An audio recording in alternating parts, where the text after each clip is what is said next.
Today guys, I'm going to show you how to bleed your power steering system with a vacuum pump. This is a Pittsburgh vacuum pump from Harbor Freight. There's a bunch of affordable options out there on the market. Most of them will not come with an adapter, so this is something that you'll need to get separately, this right here.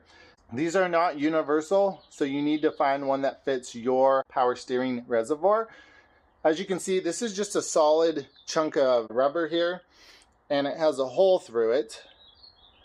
And then there's a barb on this side that the hose from your pump goes onto. And then I just put some sealant on there, guys, to get a good seal on there.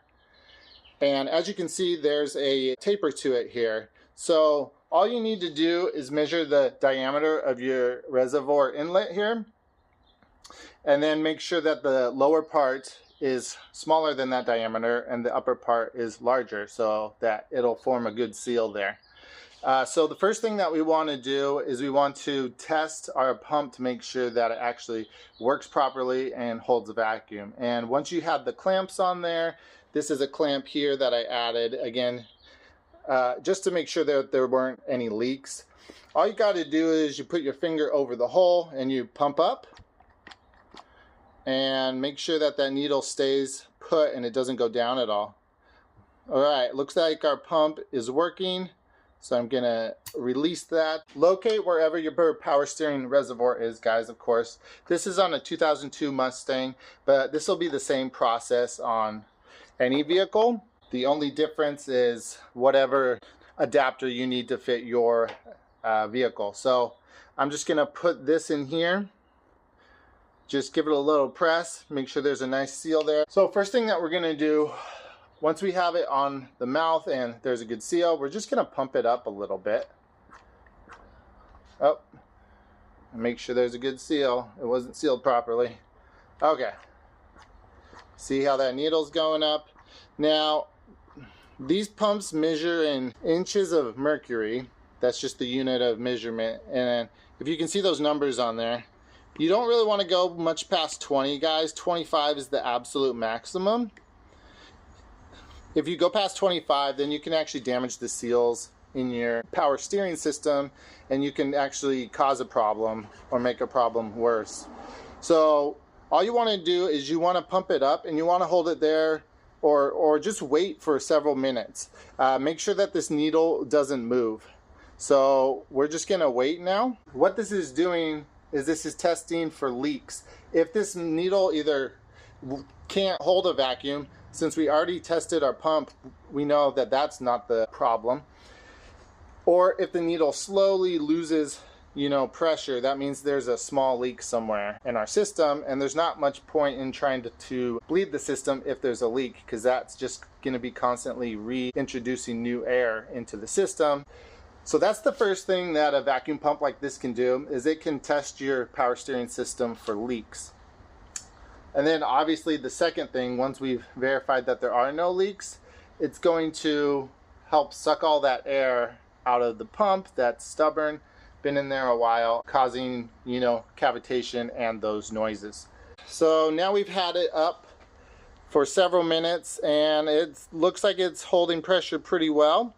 So it doesn't look like we have any leaks in this system, so that's good. So at this point, guys, what you're going to do next depends on what you just did. If you just replaced the power steering pump or a line and you put all new fluid in the system, obviously you'll have a lot of air in the system. If you did something like that, put in a new rack and pinion, anything like that, there'll be a lot of air. You won't want to just start up your car right away.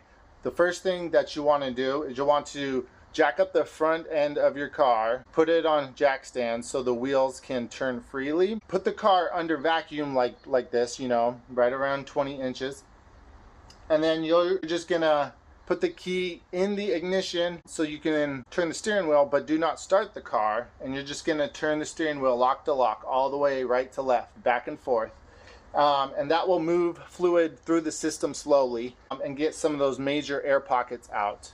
If we start up the car first, it may not cause damage to the pump, but there is a risk that we could cause damage to the pump if there's a lot of air in there to start with. Another thing that's going to happen is most of the fluid in the reservoir is going to drain down very quickly. You never want to let the fluid completely drain down all the way in the reservoir during this process. Otherwise, more air is going to be reintroduced into the system, and then you're back at square one. In this case, I'm just showing you guys how to do this process. I don't have major air bubbles in my system. You know, I might have some, but nothing major. So I'm going to go into the car now, start the car up, and then I'm going to turn the wheel right and left. I'm just going to kind of prop it up on here while we do this. That should be high enough. So now you're just going to jack up the car and get the tires off the ground. They just need to be off the ground a little bit. So now that the car is up on stands, you're just going to get in the car, start it up, and you're just going to go lock to lock, back and forth, right to left, all the way. And you're just going to keep the steering wheel moving. You don't want to hold it at the ends like this, because that is hard on the pump. So you just want to keep it moving. You go all the way and then just bounce it right off and keep on going. You want to do this at least a dozen times.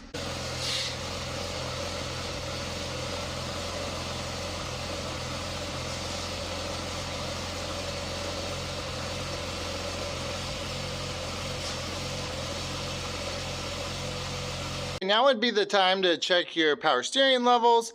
Assuming the car's still up on jack stands, we're not too worried about what the level is, just has it gone down, meaning there were bubbles and air pockets. If you still have noise at this point, then do it a second time, you know, start the car under a vacuum, go lock to lock. You may have to do it up to 5 times. Most vehicles probably won't take that many times, but I have heard on some cars they're very stubborn and it can take a while. But this is really it, guys. This is how you get the air out of your power steering system. Takes a little bit of patience, but it's really not that hard. And then of course, when you're all done, you know, lower the car down and then get a good final reading to make sure that you have the right level for your power steering fluid.